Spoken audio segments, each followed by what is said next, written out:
Welcome, everyone. And Peter, we get to have a chat today. I've been waiting to do this for almost 12 months, so I'm glad we managed to tee this up.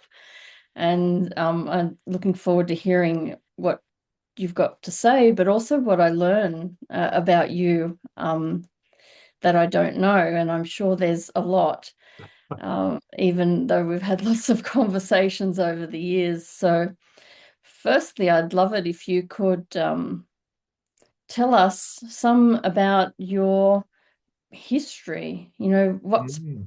taken you from where to here? Well, first of all, Wendy, and it's a pleasure to be having this dialogue with you, and hopefully I might learn some new things about me as well through the course of the dialogue. Um, my history, well, uh, where do I start? My, my first degree was in history and English literature. I spent most of my time doing drama, and I was all set to go either into theatre or I got offered a job to be a TV director, trainee, but I got more and more interested in what was happening in the rehearsals and what was happening in the performance. And that took me into the beginnings of drama therapy and psychodrama at a stage when it was only really just beginning in this country. And that took me into mental health, um, which I ran a therapeutic, at a ridiculously young age, I was running a therapeutic community for 24 patients, six staff, and it was the training house globally. So we were also training people to run therapeutic communities around the world. And I gradually realized that mental health organizations were often more disturbed than the people they were treating. And I got into, I trained in psychotherapy, became a psychotherapist, but I was also managing this organization, running a community. I was on the national exec, I was on the global training committee. So I was crossing many systemic boundaries. And I got very interested in how do communities and organizations learn, not just provide learning for the people within them. So that took me to do a PhD on, um, uh, brought me to Bath in the late 70s, early 1980s to do a doctorate on organizational learning. And now this is pre-Peter Senge and organizational learning getting underway. And from that, I got very interested in how do we connect learning at the individual level, the team level, the team of teams, organization, stakeholder world, species level. So the whole area of where learning and evolution come together. And from that, several of us left. I was also teaching at the university. Um, and still doing some consultancy work.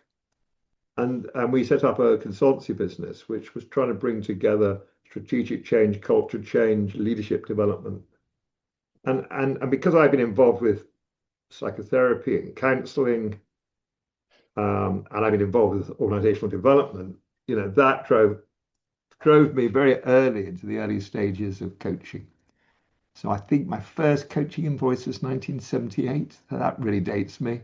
Um, and in those days, coaching was just really getting underway. Um, Hmm. so, I worked with people like kind of John Whitmore and Graham Alexander in the very early days. Um, and then I've sort of been involved. And because in the 1980s, I um, wrote with Robin Shohead, probably one of the first books on supervision. Um, as that started to become thought about rather late in the day in coaching, Mhm. right? I remember the person who was running the School of Coaching in London coming to have lunch with me. And he said, "Look, we've got a challenge, Peter." He said, "We think all our trainees should have supervision." I said, "Yeah, I agree with you." And he said, so I said, "What's the challenge?" He said, "Well, there aren't any coach supervisors." And the very few people who are going to supervision were going to psychotherapy supervision, Hmm. psychotherapists. Yeah. And that was a problem because a lot of the challenges in the coming coaching supervision are everything becoming seen as personal or interpersonal. And of course, psychotherapy supervision was taking it even more in that direction. Whereas the supervision that was needed was to actually really understand the wider systemic contexts. So that's what got us involved in developing coach supervision and then team coaching, and then our latest research on team of teams coaching and organizational coaching.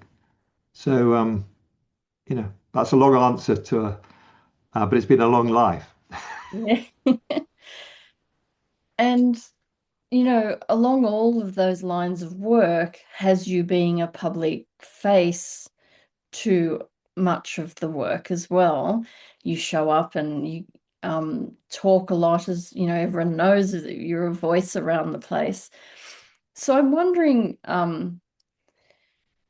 about your psychodrama work and those early days and how that's influenced you here today and in your Mm. work, and where does it show up, if it shows up?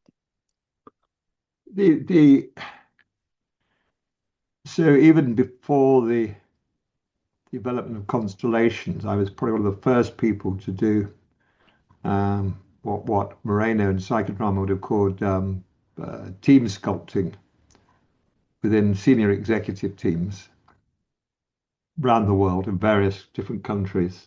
So it shows up there, but also in the coaching approach, the research we did very early on in terms of what were the most common issues brought to supervision. One was people coming to supervision and saying, "No, we had a great session, an aha moment, and then we developed an action plan." And we say, "Oh, great." And then they'd say, "No, no, no." They came back a month later and nothing had changed, right? They hadn't implemented. And then the supervisee would blame the coachee.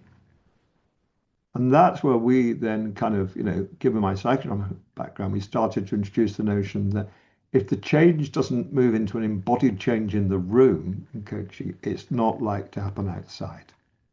The real change is always embodied.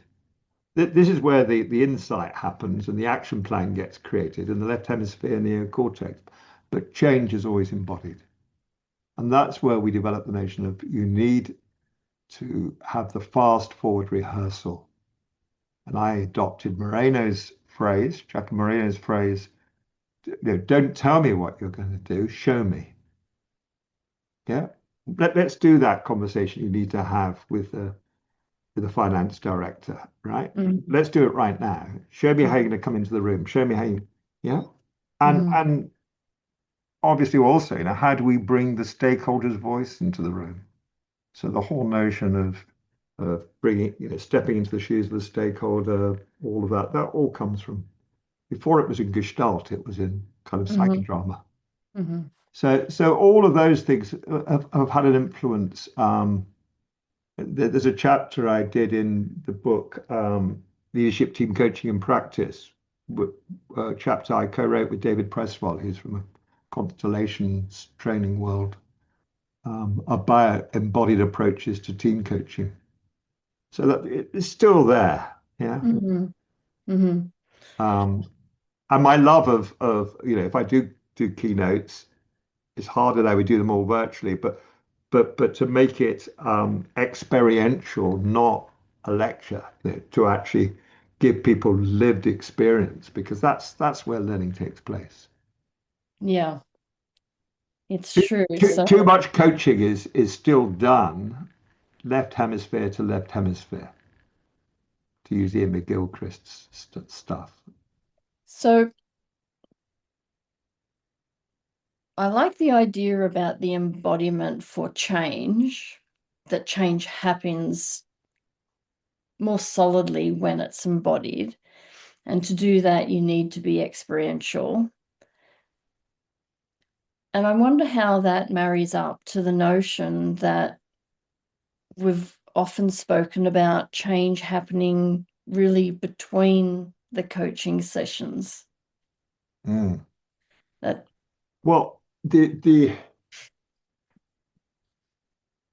you see, I think it has to go from a shift in um, perception, to a shift in understanding, to a shift in embodiment, to a shift of then applying that from the fast forward rehearsal to the change in engagement.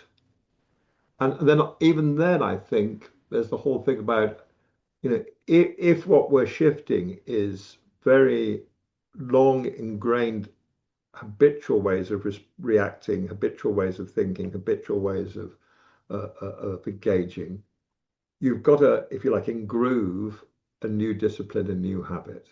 Mhm. Yeah. And you don't do that just by a coaching session and your first attempt to apply it. So I Yeah, would see it as a kind yeah. of an action learning cycle. It's the stages of change that Yeah, you that goes probably right have. through multiple sessions and multiple applications. But you see, again, um, in our training of systemic team coaches right around the world,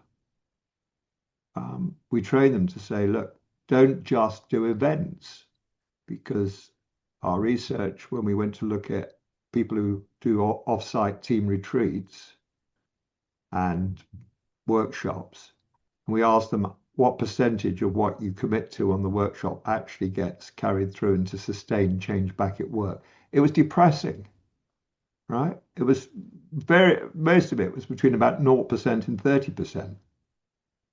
And so we will always go from doing a workshop to sitting in on business as usual meetings to help them go from good intention, right? And what do I say? The coaching road to hell is paved with aha moments, action plans, right, that never get enacted, or commitments that never get followed through. So actually sitting in and coaching them live, not just giving feedback, coaching them live in the business as usual meetings is where we're helping to sustain real change.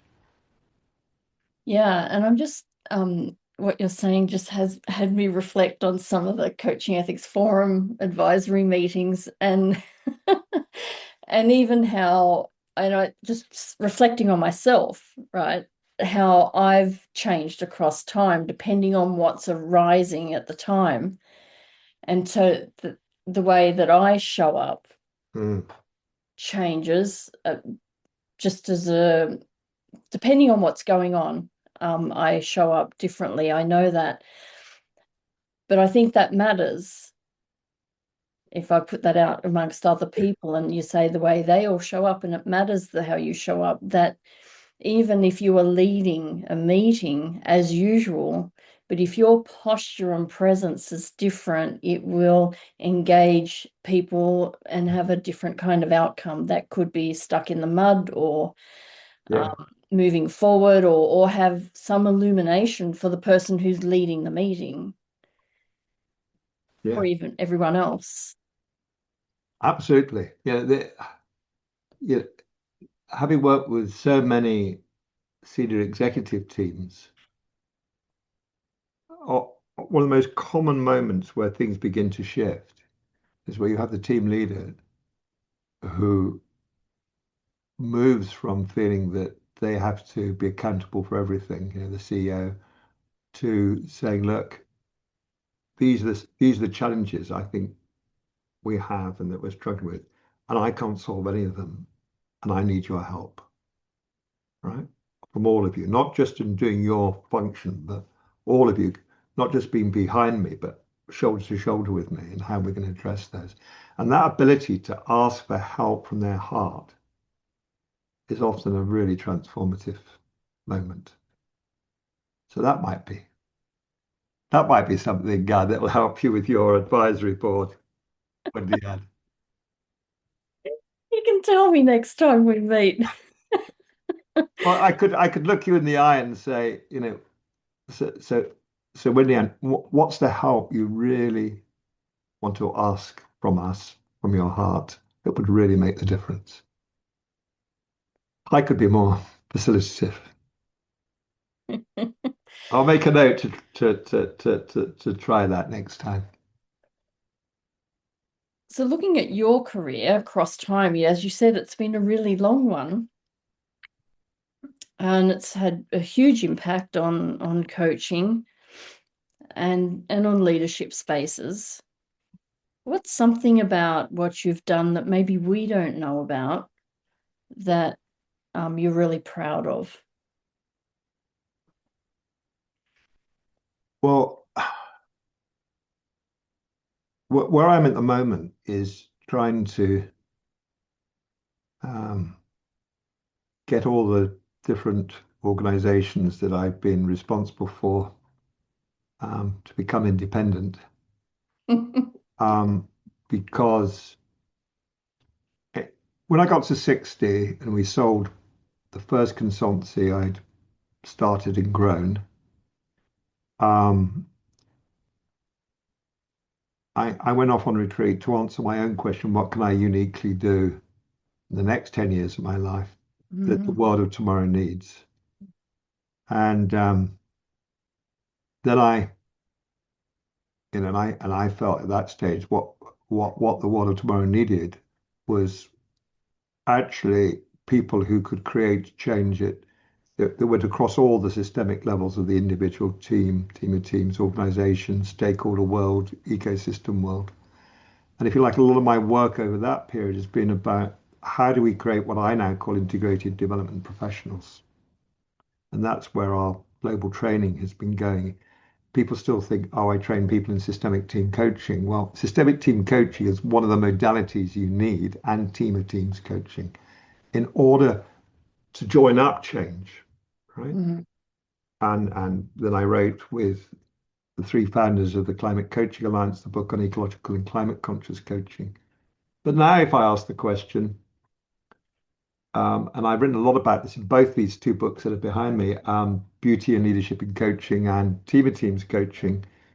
But what I start both of them with is the meta crisis of our time and a very deep belief that actually all of the challenges, world inequality, warfare, AI, growing mental health, mental illness, the ecological crisis, pollution, migration, all of those are interconnected. And they're all symptoms of a failure of human consciousness to evolve at the rate we as a species have changed the world, right? Our consciousness has not evolved at the same pace.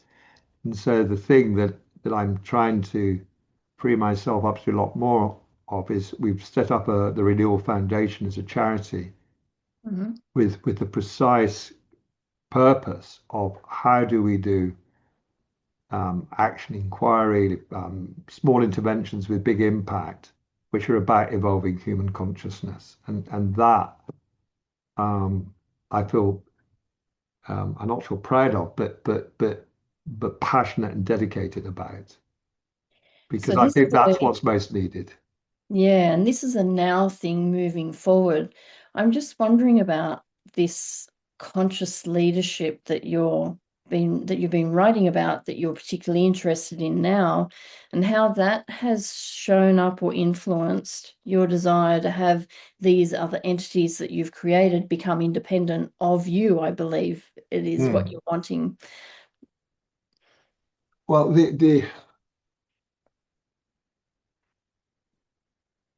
um, I've just written a foreword for um, this book that came out this week, A Tap on the Shoulder Mhm. by Trevor Waldock. It's called How Life is Calling You to Get Elder, Not Just Older. And and and I suppose part of the consciousness is, if the first half of adulthood is about growing your um, success in the world and your impact in the world, yeah, in vertical development terms, going from opportunities to diplomat to technician expert to achiever, and that's about what's the difference I can best make in the world.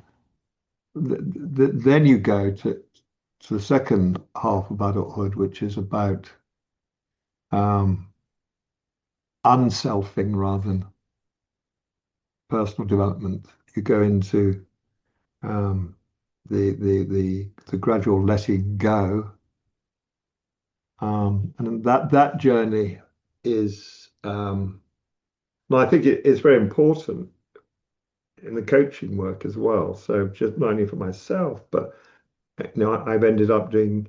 If you look at stuff about CEOs, there is stacks of stuff about the first 100 days and onboarding, right? Very little written about how you offboard well, Mm-hmm. right? Mm-hmm. Lots written about team building, very little about how do you team dying, team ending, Mm-hmm. right? And that's part of symptoms of how we're obsessed with development and growth, right? And it was James Hillman who said growth in childhood and adolescence is healthy, but what's growth in middle age? It's overconsumption, obesity, or cancer, right? So let's not confuse. And the same thing happens in I was part of humanistic psychology and the personal growth movement. And I wrote a chapter in 2015 on the shadow side of humanistic psychology. And one of it is it's human-centric, humanistic psychology, right? It's individualistic. Mm-hmm. It's all about growth, right? And that's the first half of the adult cycle, not the second half. And so helping a number of CEOs about,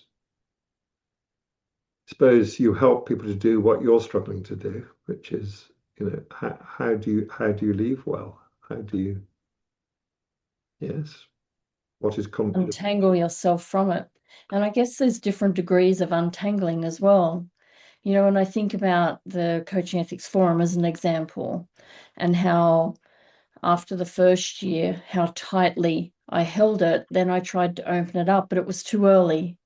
In Mm, hindsight, I look back and I go, that was too early to open up, to let go of the reins a little bit. I had to hold on a little longer because I need to set stronger foundations and frameworks and things to allow people to be able to move within some stronger guidance. So it lets me right now, this year, I'd be able to let go in ways that the ethos is there in place. It's safe. I can feel it's safe, and I don't have to be where as tight as what I was. So that's one example. I mm. Yeah, it's the realization that ending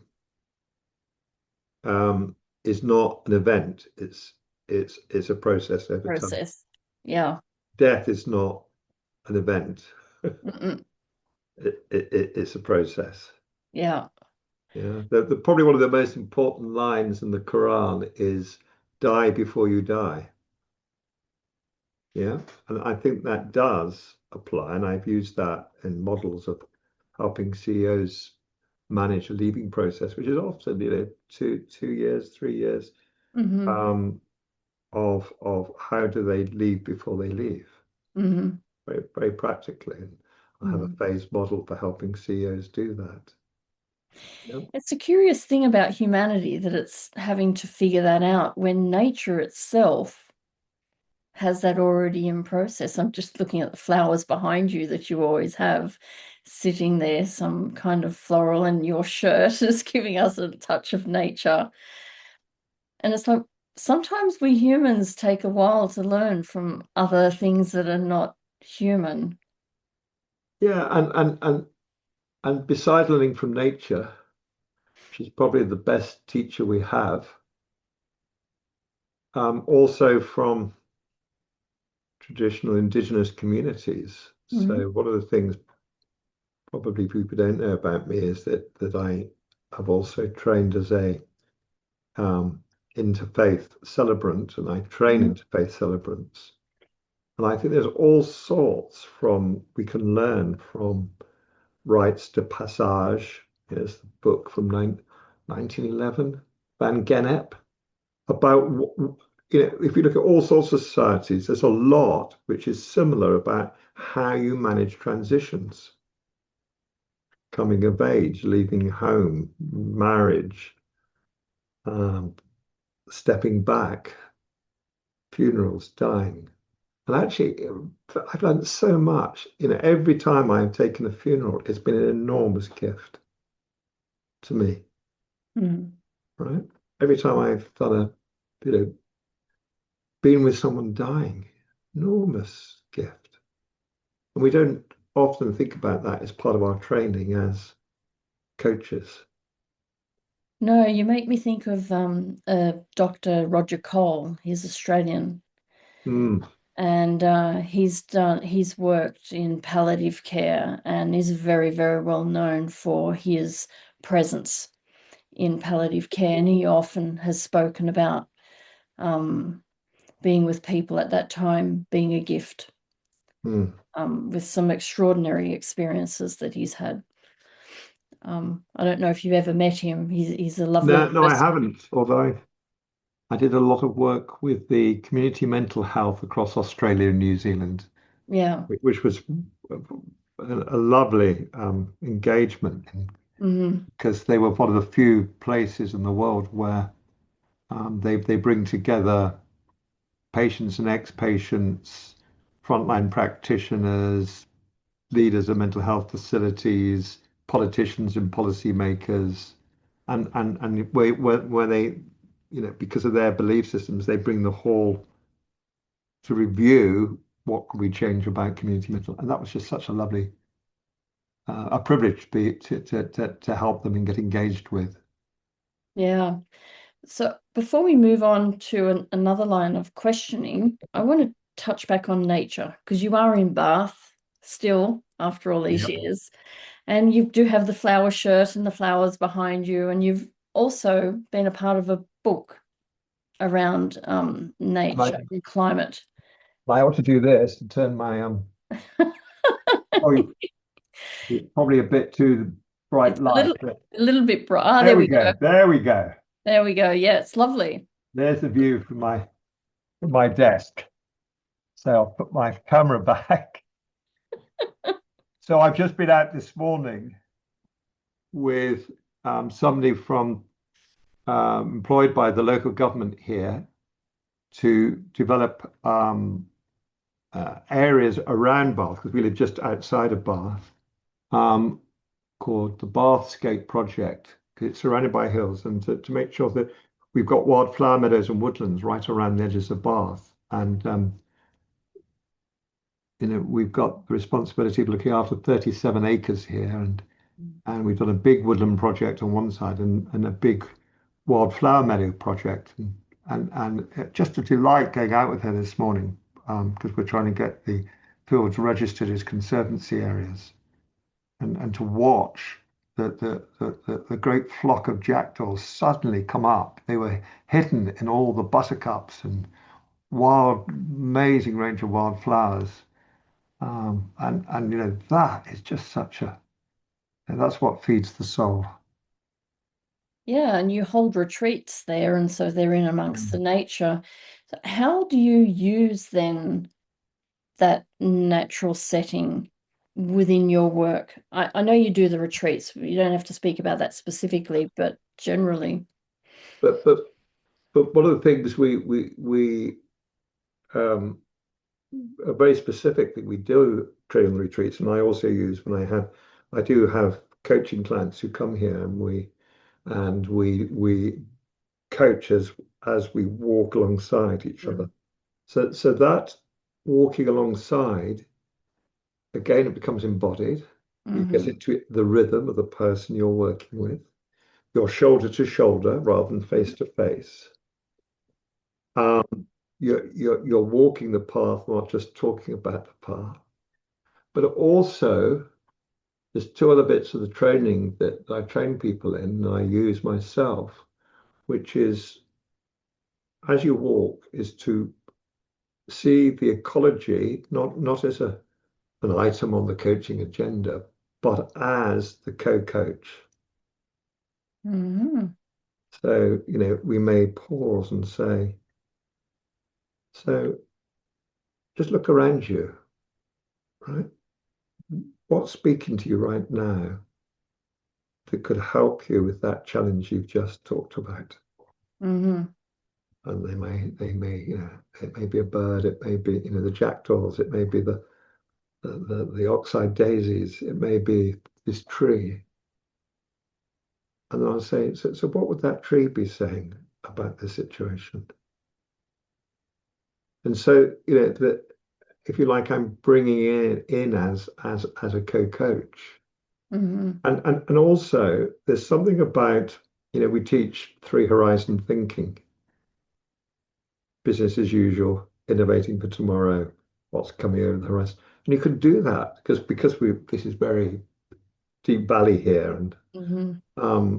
you've got to be aware of the path under your feet, what's immediate.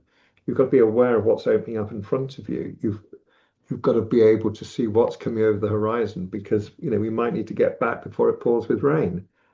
Um, and just that shifting of, I discovered recently that young women in Korea and China at 15, 98% or something are suffering from myopia. And the figures are just going like this. And that can cause um, more difficulties later in life with eyesight. And they're looking at this and they think the reason is that people do not spend enough time out of doors having to constantly adjust your Mm-hmm. vision length Away from the screens. away from screens. Yeah. And I got fascinated by that, because that, I think, is not just a physical deprivation and which affects our eyes, it's a perspective deprivation. Mm-hmm. Mm-hmm. We all become Yeah. short-termist, Yeah. and our distance of perception is there. So there is something about just constantly using the ecology to widen perspective. Yeah. To be expansive. And I really appreciate this way of working with it, because some of the ways of that I've heard of people engaging with nature, I haven't necessarily appreciated so much. It's the stance of nature being so important that it must be included in your coaching, almost like working with someone to become an advocate for it as well. It's a bit like being someone who would coach for well-being, and they say that's what they do, and then they just land it all the time explicitly without necessarily, Well, this is again, it touches retain well-being. You see, one of my first big teachers was Gregory Bateson, and he said we totally have misunderstood Darwin, right? The unit of survival is never the individual or the team or the family or the community or the species. It is always, but always, one of those in co-creation with its wider ecology and environment. A species that destroys its ecological niche destroys itself. Mm-hmm. And we've missed, and I go on to say that is also applies to flourishing and well-being does not reside in the individual, Mm-hmm. right? You can't have well-being in the individual if the family haven't got well-being, and the family can't have well-being unless the community have got well-being, Mm-hmm. right? The team can't be trying to become a well-being team, and we don't care about anyone else in the organization because we're going to focus on being a well-being team, is self-destructive. Does Mm-hmm. that make sense? Yeah. So that changes the whole, I think, ethical nature of coaching, Mm-hmm. because I now say if we're doing coaching in an organizational context, the coachee is not your client, all right? They're your coaching partner, right? Don't Mm-hmm. go into the arrogance of believing you're the one doing the coaching. Mm-hmm. Coaching has been done in partnership, not just between you and the coachee, but you, the coachee, and how life is providing the developmental agenda Mm-hmm. to the coachee. Mm-hmm. So it's you, them, and the whole nested systems of life that they are in and in service of. So for years I would, like many traditional coaches say, so what do you want from coaching? I think that's an unethical question, right? Interestingly. I would say, now, what do we need to talk about? What do you want to talk about today? Unethical question. No, I won't. I'll say, in my very first meeting, I'll ask them to tell me about themselves in ways they've never said before. So I don't just get their potted CV, right? I'll ask them about, what makes, tell me about a time when your heart was singing, to make some heart contact. But then I'll say, so tell me, who does your work and your life serve? And who else? And who beyond that? And who beyond your immediate people? And who beyond the organization? And who beyond the human world?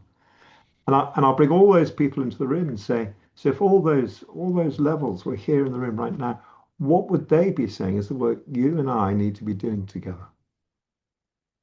So the agenda is created outside in, future back. So now we're both in service of, yeah. And when I say outside in, because also I would say that all those levels, my team dynamic, my organizational culture, the stakeholder conflicting needs, the ecology, are all within the person. They're not out there. Yeah.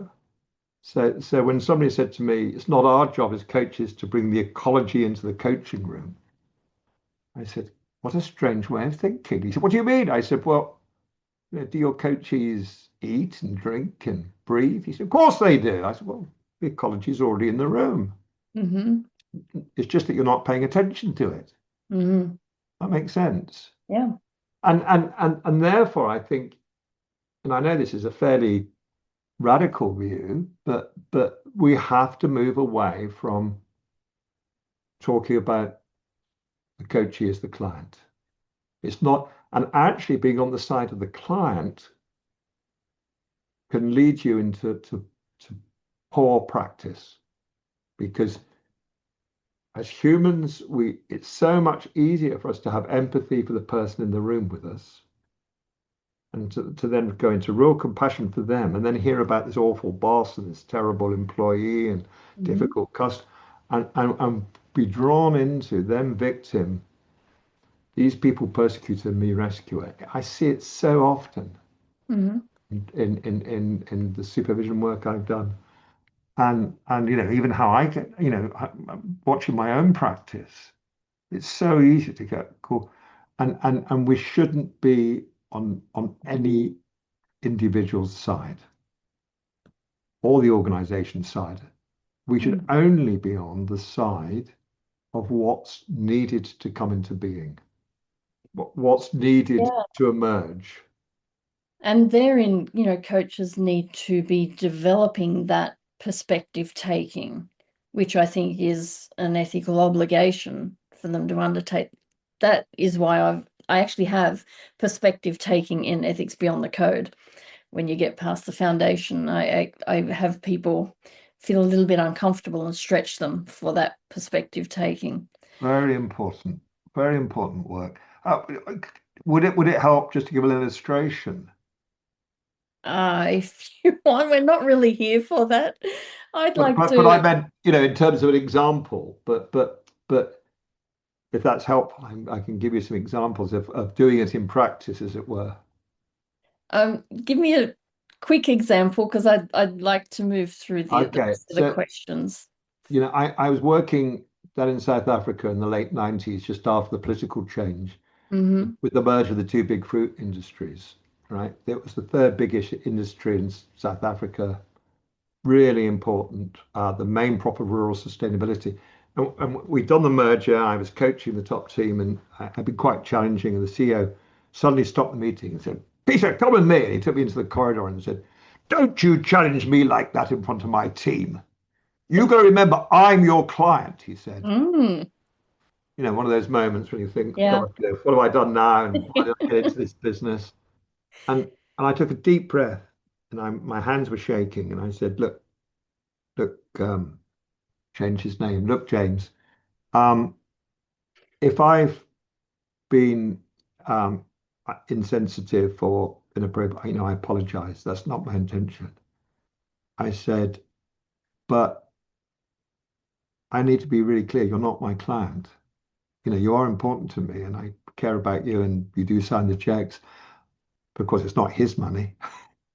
He's not the client, right? Um, I said, and you and I think have a big challenge to work out how we can challenge each other in front of other people, both ways, right, in service of our much bigger joint client, right? Which is not just the success of this merger, these two companies. Our bigger client is beyond that, is about the fruit industry in South Africa, and beyond that, our client is rural sustainability across South Africa. Because if we don't get this right, we're going to see a flood of people moving to the townships. So in service of that, we're going to have to find a way of challenging each other appropriately together. Yeah, because, fundamentally that person that you're engaging with in that relationship that you have, coming from a coaching perspective, that they want to feel that you're there with them, even though you're working, that you're not against them.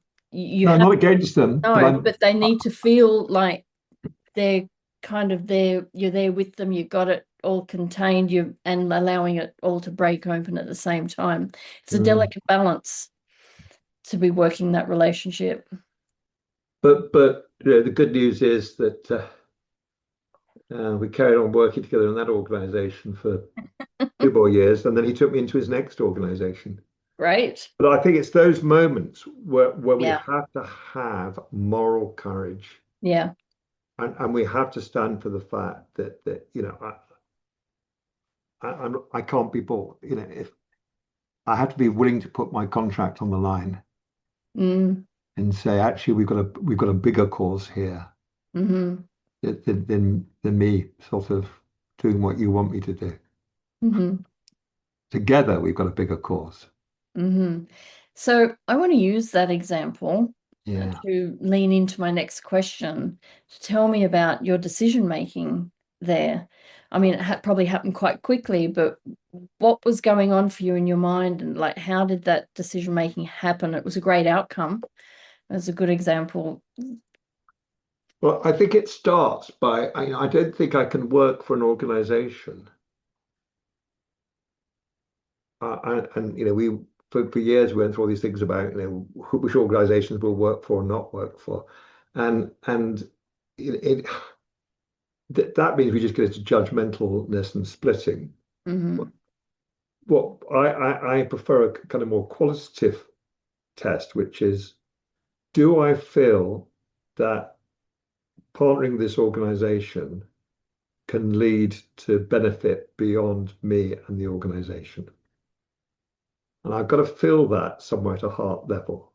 So Mm-hmm. I think in order to be able to respond like I did, I had to go through, and so I got to the point of for myself feeling I'm absolutely 100% committed, right, to working with this one organization, then with the merger, then with the board, because out of a deep caring for how did South Africa thrive post the big political change. Mm. And I felt, 110% committed.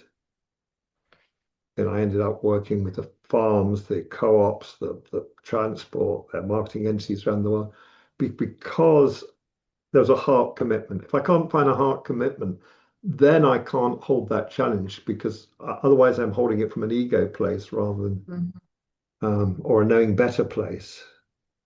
Does that help? So, but um, another practice that I was doing on our training for senior practitioners in systemic team coaching, opening the 7 levels that I do as a celebrant, which is I try and practice before I go into a team like that. I think about individuals, I think about the team, I think about the team of teams that they're connected with, the board, the teams beneath them, then the stakeholder world, then the ecological world, then the world of the cosmos, creation, the mystery of the oneness, I sometimes call it.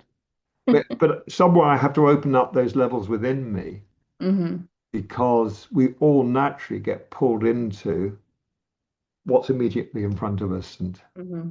yeah, Mm-hmm. the Yeah. personal, the interpersonal, the Mm-hmm. immediate. Mm-hmm. And that practice is, I think,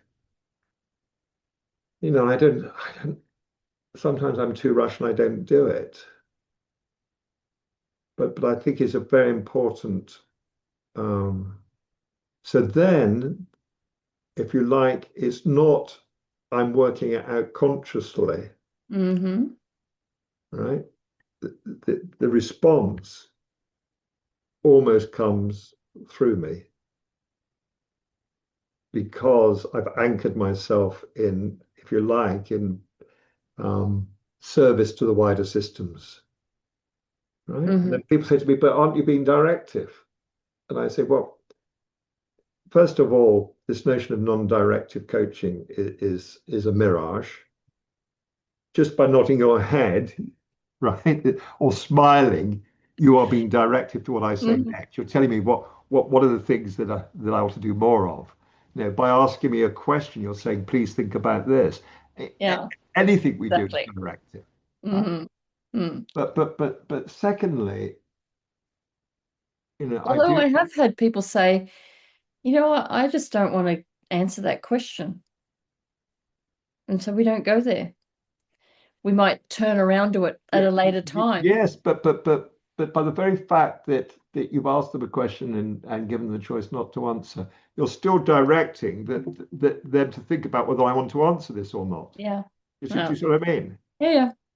Yeah. And once we accept that everything we do is directive, what I try to do is not come from a place of knowing better or knowing first, but I think it is my job in order to help people, is to, if you like, open the curtains and then open the windows and bring the voice of the wider systemic levels into the room.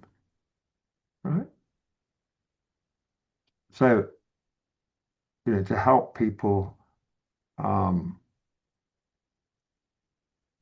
so it's not me doing the challenging, but I am, if you like, the doorkeeper of the challenge. I am bringing it in. Yeah. It's already there. Yeah. I'm just bringing our attention to it. Mm-hmm. Mm-hmm. So as we close this call, this little chat, so any final words you'd like to leave us with? Well, and many people may have heard me say it before, but one of the things that worries me at the organizational level is that, first of all, coaching is so fragmented. Coaching, counseling at work, HR, leadership development, team coaching, systemic team coaching, team of teams coaching, organizational development, consultancy. We're all in the same business. And what I argue for in the Team of Teams book, there's a quite passionate chapter. What we need is integrated development professionals, where they could go across the levels and can Mm-hmm. whatever level they're working at. Mm-hmm. They don't have to necessarily work with teams in the room, but even if you're working individually, all the other levels are there, right? So what the world, I think, needs is integrated development professionals. Yeah. And that all of us, we need to stop being more siloed than the organizations we're trying to help, is what I currently see happening in the coaching profession. Yeah. And we realize we need to realize that we're all part of the great work of our time. And the great work of our time is the evolution of human consciousness for humans to be future fit. So our job is to help individuals, teams, organizations be future fit for humans to be on this planet in a beneficial way rather than a destructive way. And that's the great work. And it may sound grandiose, but I think we're doing that in small ways all the time.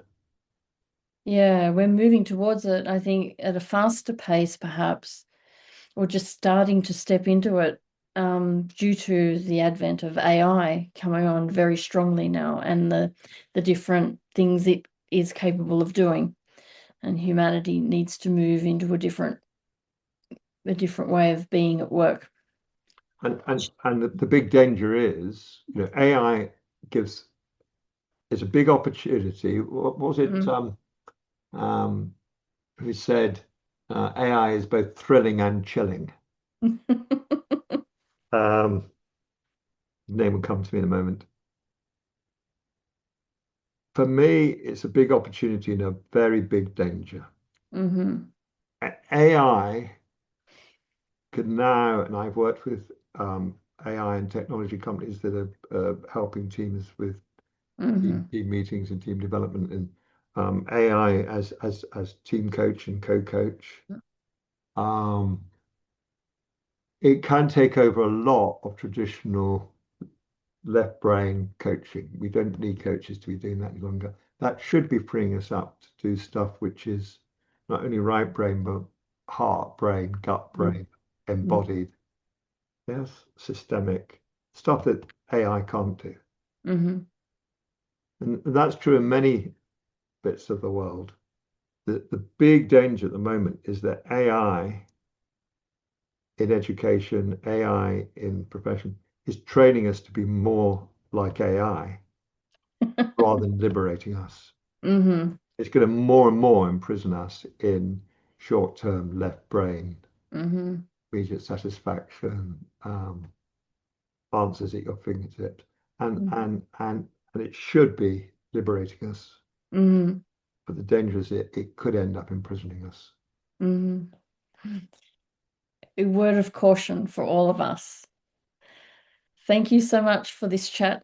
I look forward to it, getting out into the space, and also for reading. We will put together the reading of it for Ethical Edge Insights very soon.